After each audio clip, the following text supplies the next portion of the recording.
Audio Jungle. Welcome to your cricket podcast. Welcome back everyone. સ્વાગત છે તમારું ફરી એકવાર અમારી ચેનલમાં. ખાસા ટાઈમ પછી મળ્યા આપણે. પ્રશીલભાઈની એક્ઝામ ચાલતી હતી. આઈપીએલ અને એક્ઝામ ઓલવેઝ એક જ ટાઈમ પર આવે છે. આજે આપણે ડિસ્કસ કરીશું કે આઈપીએલમાં અત્યાર સુધી શું થયું છે, શું એક્સપેક્ટેશન હતી ને શું ચાલી રહ્યું છે. શું એક્સપેક્ટેશન હતી તમારી? એક્સપેક્ટેશન તો પોઈન્ટ્સ ટેબલનું હતું અલગ. બસ ખાલી આરસીબી દેખાય જ મને પોઈન્ટ્સ ટેબલમાં. બાકી આખું પોઈન્ટ્સ ટેબલ અલગ છે. જે એક્સપેક્ટ નતું કર્યું એ પોઈન્ટ્સ ટેબલ. એટલે જોઈએ હવે ડિસ્કસ કરવાનું ચાલુ કરીએ. સૌથી પહેલા જે આપણું પ્રેડિક્શન્સ હતું, જે મારી 4 ટીમ હતી, હૈદરાબાદ, મુંબઈ, આરસીબી અને કેકેઆર. તારી હતી આરસીબી, મુંબઈ, હૈદરાબાદ ને રાજસ્થાન. એમાંથી ખાલી આરસીબી 50-50 દેખાય છે. મારું 50-50 છે, તારું 75-20 છે. માય ગોડ, હૈદરાબાદ અને MI very very disappointing till now. RCB is good. માયની ટીમ આઈ થિંક હજી બી મારા પ્રમાણે બેસ્ટ ટીમ છે. થોડું એવું લાગતું હતું કે બધા અલગ અલગ રમે છે ને એક બાજુ સૂર્ય કેપ્ટન્સી કરે, એક બાજુ હાર્દિક કરે, અંદરથી રોહિત કંઈક કરે છે. પણ કાલની મતલબ જે હતી મુંબઈ ને કોની આપણે દિલ્હીની મેચ, એમાં દેખાયું કે ભાઈ ટીમ જેવું રમી રહ્યા છે. કેમ કે હવે મને લાગે છે એવો સમય આવી ગયો હતો કે હવે જરૂર પડી ગઈ છે કે હવે તો જીતવું જ પડે છે. અને કાલે અત્યાર સુધી આપણે 2-3 ઇન્સ્ટન્સીસ એવા જોયા કે એમાં રોહિત કંઈક બોલી રહ્યો છે પણ પાંડ્યાને સાંભળવું જ નથી. પાંડ્યા કમ્પ્લીટલી ઇગ્નોર કરે છે. પણ કાલ પહેલી વાર એવું ડગઆઉટમાં તો મને રોહિતે કીધું કે તું સ્પિન ન ખાય, તો એને 6 ઓવર કન્ટિન્યુઅસ સ્પિન ન ખાય અને રિઝલ્ટ્સ વેર અમેઝિંગ. એનું કારણ છે Rohit is best T20 captain that we have. એટલે એ તમારે એકનોલેજ કરતું રહેવું પડે. Even if not the captain, જેમ કે ધોની અગર કેપ્ટન નથી પણ ઋતુરાજાનું સાંભળવું પડે. અગર ના સાંભળે તો કેપ્ટન્સી જતી બી રહે. પણ એ બી એક રોહિત જોડે કેપ્ટન્સી તો ચલો ઠીક છે, પણ એક એનો ફોર્મ બહુ મોટો કન્સર્ન થઈ ગયો. કારણ કે આઈ થિંક લાસ્ટ આઈપીએલ બી એ ચાલ્યો નતો. આ આઈપીએલ બી એને મને લાગે 20 ઉપર રન નહીં મારે એક ઇનિંગ્સમાં. નહીં માર્યા, બીકોઝ એ સ્ટાર્ટ આપે છે. સ્ટાર્ટ ગઈકાલે બી એને ચાલુ કર્યું તો આઈ રિયલી ફેલ્ટ કે કદાચ આજે રોહિત મારશે સારું એવું, but it just lasted few minutes. એ લોંગ ઇનિંગ્સ નથી ખેંચતો. એ કાલ સીધું બી બોલતો તો, જતીન સપ્રુ બી વાત કરે છે કમેન્ટ્રીમાં આજ કે રોહિતે એકાદી લાંબી ઇનિંગ્સ ખેંચવી પડશે ઇન્ટેન્ટને સાઈડમાં મૂકીને. એકાદ ઇનિંગ્સ સ્લો રમીને પણ લાંબુ કરવું પડશે તો એનો ફોર્મ પાછો આવશે, and then he can show the intent. But always આ ઇન્ટેન્ટના ચક્કરમાં એ લાંબી ઇનિંગ્સ બનતી જ નથી. એક બહુ મોટો પ્રોબ્લેમ થઈ ગયો છે. પણ એ વાત અલગ, વી ઓલ નો લાઈક રોહિતનું ગેમ જ આવી છે. એ આવું જ રમે છે.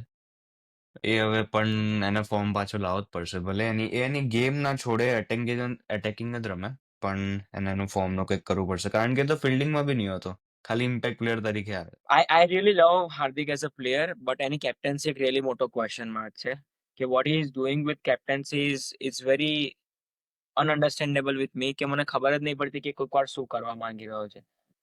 એ રોંગ ટાઈમ પર રોંગ બોલર્સ, જ્યારે બીજા કોઈને આપી જાય ત્યારે પોતે બોલિંગ લઈ લેવી, કે રોંગ બોલર્સ જોડે ખોટા એન્ડથી બોલિંગ કરાવી. It's all not ending up on the right part, અને at the end of the innings કે થોડાક રન એક્સ્ટ્રા આવી જાય છે અને પછી એ થોડા રન્સથી એ લોકો હારી જાય છે. So it's been time and again કે એકની એક ભૂલ થઈ રહી છે. ગઈકાલે પહેલી વાર એને રોહિતની વાત માની અને રિઝલ્ટ્સ વેર સમથિંગ ડિફરન્ટ. ગુજરાત ટાઇટન્સમાં આપણે જોયું કે એણે પહેલી સિઝનમાં કપ જીતાડ્યો, પણ હવે ખબર પડે કે નેહરાનું અંદર કોન્ટ્રીબ્યુશન કેટલું. ગિલ બી જે અત્યારે કેપ્ટન્સી કરે છે, એવું લાગે છે અડધું તો નેહરા જ કરે છે. ગિલ ખાલી એની વાતો સાંભળીને બસ કેપ્ટન્સી કરે છે. પેલો ગુજરાત અને રાજસ્થાનની એક મેચ આવી હતી તો એક મીમ આવ્યો હતો, "अरे हमारा कोच बैठ नहीं सकता, लगे हमारा कोच खड़ा नहीं हो सकता." But currently, if we see the points table, Gujarat is on top with 6 match 4 wins, followed by Delhi 5, then RCB 6 match 4 win, LSG 6 match 4 win, and then down going. And bottom CSK 6 match 1 win. શું કારણ છે CSK તારા according? સીએસકેનું main કારણ આપણે એના બધા score જોઈશું. બધા સ્કોરમાં એ લોકોએ સામેવાળી ટીમને એટલા બધા રન બી નહીં મારવા દીધા bowling as a bowling unit. પણ બેટિંગ યુનિટમાં કોઈ રમતું જ નથી. ઓપનર્સ તો એવું લાગે છે ઓડીઆઈ મેચ રમી રહે. વચ્ચે મિડલ ઓર્ડર કોઈ જ કશું જ પણ નહીં આવે છે. બહુ બધા લોકો including me we are blaming Dhoni in the first કે શું કરી રહ્યો છે. બટ ધ પોઈન્ટ being કે ધોનીએ 10મી-12મી ઓવરમાં આવવું પડે એ જ બહુ મોટો પ્રોબ્લેમ છે કે તમારો 6 ડાઉન 7 ડાઉન બેટ્સમેન ને 10મી ઓવરમાં આવી જવું પડે. એ બી ટાઈમ એન્ડ અગેન 6 મેચમાં આઈ ગેસ 4 કે 5 વાર એવું થયું. ખાલી પહેલી મેચમાં જ એ લોકો કમ્ફર્ટેબલી વિન કર્યું. બાકી બધી મેચમાં એવું થયું કે ધોનીને આવી જવું પડ્યું 12મી 13મી 15મી ઓવરમાં. સો દેટ્સ અ બિગ પ્રોબ્લેમ.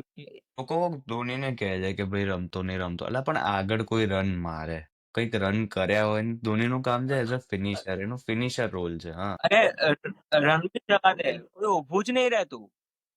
કોઈ ઊભું બી નહીં રહી શકતું કે તમે 10 ઓવર કાઢી આપે. કોઈનામાં એવી તાકાત જ નથી કે કોઈ ઊભું રહી શકે. એક મેચ થઈ શકે, 2 મેચ થઈ શકે. આ બધી મેચમાં એ જ પ્રોબ્લેમ છે કે એ લોકો સર્વાઈવ જ નહીં કરી શકતા.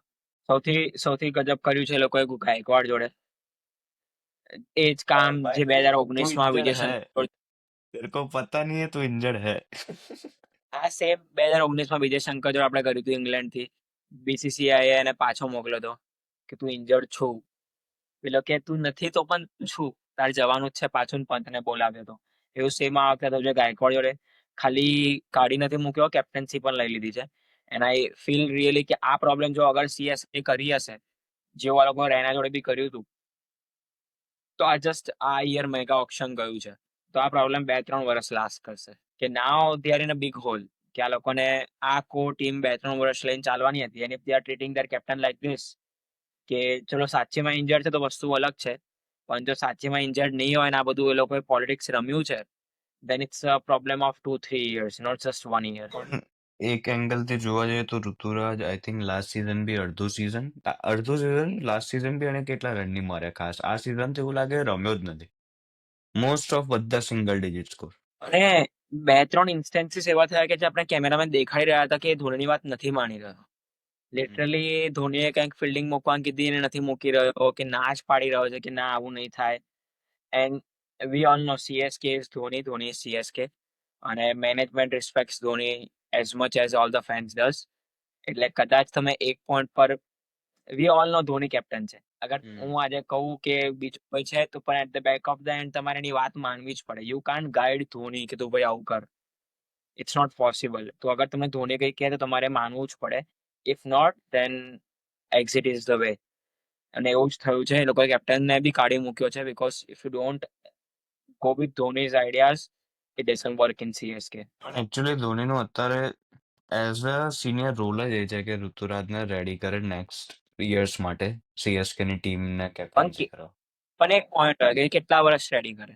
હવે આટલા વર્ષથી એ રેડી જ બી કરી છે. રહ્યા છે. હવે એ તમે આવો એ બી પોઈન્ટ આવી ગયો છે. તમે વાત કરીએ કેકેઆર ની, મારું 4th પિક. એટલે ઓવરઓલ પરફોર્મન્સ KKR સારું ની છે, એમ પણ હા થોડુંક લક કાચું પડે છે. એક મેચ તો એ લોકો 4 રનથી જ હાર્યા હતા, ખાલી ક્લોઝ ગેમ. બટ એક મેચમાં 115માં બી ઓલ આઉટ થતા, આઈ ગેસ મુંબઈ સામે બહુ ઓછા સ્કોરમાં ઓલ આઉટ થઈ ગયા હતા. એટલે કોઈક વાર એવું બી થાય છે કે રમે તો બધા રમે, નહીં રમતું તો કોઈ નહીં રમતું. બટ આઈ એટલે થિંક દે હેવ અ ચાલે તો ચાલે, સ્ટ્રોંગ, ના ચાલે એવી ટીમ છે એમની. બટ પ્લેયર્સ સારા છે લોકો પાસે વિથ ગુડ ફોર્મ. એવું નથી કે કોઈ બી કમ્પ્લીટલી આઉટ ઓફ ફોર્મ છે. ડીકો બી એકાદી ગેમ રમ્યો છે, વેંકી 1-2 ગેમમાં રમ્યો છે, રહાને 1-2 ગેમમાં રમ્યો છે. એટલે કોઈ એવું નથી જે કમ્પ્લીટલી આઉટ ઓફ ફોર્મ છે. બટ ટીમ પણ ઓવરઓલ સારું કરી શકે છે. બોલિંગ જો બોલિંગ પેલી તો સારી જ કરે ટીમ. જો પેલી જો પેલી 4 રન વાળી ગેમ જીત્યા તો 6માં 4 વિન હતો એ લોકોના. પણ આ લોકો બેટિંગમાં એક પ્રોબ્લેમ છે. ડીકોક નારાયણ તો ચલો ફાસ્ટ રમે જ છે. ડીકોક પછી આવે રહાણે બી 200 આઈ થિંક 180-170 રમી લે. પછી રઘુવંશી આવે, એ રમે 170-60. એના પછી ચાલુ થાય અય્યર, રિંકુ, રસલ. એટલે મને લાગે છે થોડું વચ્ચે મિડલ ઓર્ડર થોડું બોલ ખાઈ જાય છે, પછી આ લોકોને ચાન્સ મળે. આ લોકોની બેટિંગ એબિલિટી બહુ સારી છે. આ લોકો આરામથી 250 ઉપર કરી શકે એવા છે બેટિંગ પીચ પર, પણ બોલ ઓછા પડે છે છેલ્લે મેઇન બેટર્સને. Let's see. એ લોકોની બોલિંગ બી સારી છે. હર્ષિત રાણા સારી નાખે છે. Narayan is we all know how good is. એ લોકોનું ઓવરઓલ સ્પેન્સર છે, પેલો બોલર લાગ્યા છે, એ બી is not doing bad. But overall I guess થોડુંક કોમ્બિનેશન વાઇઝ એ લોકો અપ એન્ડ ડાઉન કરી શકે. પણ એ લોકો 1-2 ગેમમાં રિંકુને બી ઉપર મોકલવાનો ટ્રાય કર્યો છે, પણ it doesn't work for them. વાત કરીએ આપણે રાજસ્થાનની, યોર 4th પિક. રાજસ્થાન એટલે ઓન પેપર ટીમ જોઈએ, ઓન પેપર ટીમ ખરાબ નથી, પણ કોઈ ફોર્મમાં જ નહીં બેટિંગ તો. પણ સેમસંગ બહુ બધી ગેમ્સમાં ઉભો રહ્યો છે, શાંતિથી ઉભો રહીને રમે છે. પણ 2-3 ગેમ, એક પેલી 200 ઉપરનો ટાર્ગેટ ચેસ કરતા હતા એ ગેમમાં પહેલા બોલથી માં તો જયસ્વાલ પહેલી ઓવરમાં જ ચાલ્યો, પરાગ ચાલ્યો, કોઈ રમ્યું જ નહીં. જો કોઈ ઊભું જ ના રહ્યું. હવે એવા ટાઈમ પર એ એક્સપિરિયન્સ બેટ્સમેનને પણ સામે ગાઈડ કરે, પણ કોઈ સામે રમવા વાળું બી જોઈએ. એ લોકોનું એવું થાય છે કે એ લોકો ટ્રાય કરતા હોય છે કે ખેંચે, પણ એટ ધ સેમ ટાઈમ પછી બેટિંગમાં બહુ કાચા પડી જાય છે કે આટલી સારી લાઇનઅપ લઈને બી એ લોકોને સાથ નહીં મળતો. પણ એમ જોઈએ આખી ઇન્ડિયન ઓર્ડર બેટિંગ લાઇનઅપ છે એટલે થોડુંક મને લાગે એ લોકોને ત્યાં બેટિંગ ઓર્ડરના કોમ્બિનેશનમાં કંઈક પ્રોબ્લેમ હે. પણ વચ્ચે મિડલ ઓર્ડરમાં જોઈએ આપણે રિયાન પરાગ ખબર નહીં મતલબ આવે 2-3 છક્કા એવું લાગે કે આજ તો ભાઈ એ રમશે જ આજે. પછી એટલે આઉટ એક થઈ ગેમ જાય છે. બહુ સારો રમ્યો. એને 12 બોલ 12 નતા ને પછી 30 બોલ 50 રન સમથિંગ હતો. એ ઇટ ગુડ. એમાં એને કવર અપ ગજબ કર્યું હતું, ફાસ્ટ એકદમ કવર કર્યું હતું. એને બહુ મસ્ત શોટ્સ માર્યા હતા, બટ એને કન્સિસ્ટન્સી નથી બેસતી. એ આવે છે એના ઝોનમાં આવે છે, એના ઝોનમાં જાય છે, પણ કોઈક વાર સિચ્યુએશન અકોર્ડિંગ રમવાનું હોય ત્યારે એ કાચો પડી જાય. હમ. પણ આઈ ગેસ બાકી રાજસ્થાને સૌથી મોટો લોકો બટલરને જવા દીધો. બટલર એ જ તો એ લોકોનું ઓપનિંગ પેર જ ખતરનાક હતું, જયસ્વાલ બટલર. અને બટલર એક્સપિરિયન્સ, સંજુ સેમસન બી એક્સપિરિયન્સ કરો, પણ બટલર એ પોઝિશન પર બહુ વધારે એક્સપિરિયન્સ છે. બાકી બોલિંગ તો એમ તો એ લોકો પાસે સંદીપ શર્મા છે, તુષાર દેશપાંડે છે, તીક્ષણા છે, જોફ્રા આર્ચર છે. એટલે એ થોડી સ્પિન એમનું કાચું છે. એટલે ઓવરઓલ એ લોકો પાસે ટીમ છે કમબેક કરી શકે, પણ at the this current time એમનાથી સારી ટીમ્સ છે જે ફોર્મમાં છે, સારું કોમ્બિનેશન છે, જે લોકો ઇઝીલી પ્લેઓફ્સમાં જઈ શકે છે. So I don't see Rajasthan going into playoffs. I don't see CSK going into playoffs. I doubt about LSG going. એટલે LSG બી મને નહીં લાગતું. LSG નો સૌથી મોટો પ્રોબ્લેમ રિષભ પંત છે અત્યારે. Completely out of form. એ હજી સુધી એક બી ગેમમાં એવું કવર કરી શકે. એક રિષભ પંત સિવાય આપણે જોઈએ ટીમમાં એ લોકોનું ટોપ ઓર્ડર બહુ સ્ટ્રોંગ છે. બોલિંગ બી સારી એવી એટલે આ ટીમ એટલે કેવું બધા થોડું થોડું રમે તો થાય. બાકી જોઈએ આ લોકો આગળ કેવું રમે. બાકી અત્યાર સુધી તો એ લોકોએ સારું કવર અપ કર્યું. પહેલી મેચ બી એમની જ હતી દિલ્હી સામેની, પણ દિલ્હી લઈ ગયું. પણ જોઈએ હવે શું કરે એ લોકો. પણ સ્ટીલ LSG પાસે પૂરન છે, પૂરન રમે છે, પણ પૂરન નહીં રમતું તો એમની પાસે બીજું કોઈ એવું પાવર હિટર છે નહીં કે જે લઈ જ જાય છે મેચને. એક બહુ મોટો ગેમ્બલ છે, ગેમ્બલ ના કહેવાય, જે છે money on is Pant. Pant એમનો કેપ્ટન છે, સ્ટાર પ્લેયર છે, પણ તે બહુ બધા કીપિંગમાં બી મેસઅપ કર્યા છે, કેપ્ટન્સીમાં બી બ્લન્ડર્સ કર્યા છે, અને બેટિંગમાં રન આવી નહીં રહ્યા. So it's a completely flop show કહી શકાય અત્યાર મારા સુધીનું. મારા ખ્યાલથી એ લોકો ડેવિડ મિલરને બહુ લેટ મોકલે છે. ખાસ્સો લેટ મોકલે છે એને. આઈ થિંક 1, 2 કે 3 જ ઓવર મોકલે છે એને રમવા. મારા ખ્યાલથી પંત પછી સીધું ડેવિડ મિલરે આવવું જોઈએ. Nicholas Pooran, Pant, David Miller. એન પહેલા આયુષ બદોની આવે, અબ્દુલ સમદ આવે. એ બધું ના ચાલે ભાઈ.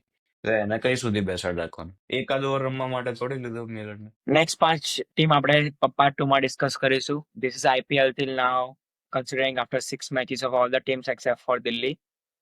આપણે ડિસ્કસ કરીશું બીજી 5 ટીમ પાર્ટ 2 માં. Thanks for watching. જય Shri Krishna. Your Cricket Podcast.